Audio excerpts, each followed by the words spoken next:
and welcome to SuniTAFE. Talking today to the Director of Education, Tracy Forbes, in relation to skills reform, which has been a lot of talk about, Tracy. Welcome. Certainly has been. Thank you, Glenn. Good. Now, what is actually skills reform and what is its purpose? Skills reform is certainly a big change for our institute and for other registered training organisations. It's a Victorian government initiative in order to reform education in the vocational education and training sector. And it's about encouraging our prospective students to develop a career path from one qualification into the next, and also about encouraging higher level qualifications. Okay, so we're mainly talking about a lot of school leavers in some respects. Yes. And around the 15 to 24-year-old age bracket in this scenario. Yeah, that's correct. And you may have heard the term guaranteed place. And what a guaranteed place ensures is that if you're under the age of 20, that you are able to undertake training in a registered training organisation, Sunraysia Institute of TAFE, that you're given a guaranteed place. So we recognise that up until about that age that students do want to try different things until they're settled in their career path. In regard to our younger age group, there's a lot more flexibility for those students to come to TAFE and try out a number of programs before they settle on a career path. So under the age of 21, students can do a number of Certificate 2s or a number of Certificate 4s before they actually go on to higher level qualifications. After that age, there are some restrictions. Okay, so obviously we're talking a lot in relation to school leavers.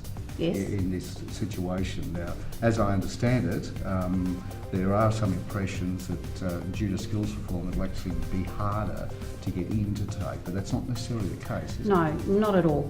And once again, if they're coming straight from school, if they're in that younger age bracket, there will be an unlimited place for them, or a guaranteed place. You may have heard that term. Once they're a mature age student, then there are some eligibility criteria. What would you class as someone who is eligible to get into the skills reform program? Certainly. I said initially that it was a 3-year process, and the first stage is that at a diploma level, to be eligible, basically the criteria is that you don't already hold a diploma. So if you come to us and you've got a Certificate 1 up to a Certificate 4 and you want to do a diploma, then you're guaranteed a place in a diploma program. As the years progress, that will roll down into other certificate levels. So one of the eligibility is that we're encouraging that upward movement through qualifications. The only thing that means that you won't be eligible is if you already hold the same level of qualification. Okay, which obviously wouldn't apply to a lot of school leavers, for example. No, that's right. And once again, they're at that younger age group where we allow them that flexibility to move through the same level of qualification until they're 20. There'll obviously be a lot of students who are considering leaving school, and for that matter they think, well, where do I get the money from for this? Based on the criteria of what skills reform is, there is a pathway for funding in relation to them gaining their certificate or diploma. Yes, certainly. If a participant comes to us and they're not eligible for a funded place, so therefore we're not going to be funded by the government to provide their training, then of course the fees will be slightly higher than expected and what they're used to through a TAFE system. But we do have a vet fee help program in place, which is basically an income contingent loan, much like the HECS higher education loan system. So at a diploma level, when a student comes in, they are able to access vet fee help. Now, in relation to vet fees, and we should talk about exactly what vet fee stands for, because during some research which was undertaken recently, a lot of people thought a vet was someone you took your animal to. However, what's the actual breakdown of that word vet? What does that actually mean? VET stands for Vocational Education and Training. So all of the programs offered here at Sunraysia Institute of TAFE are considered vocational education and training programs.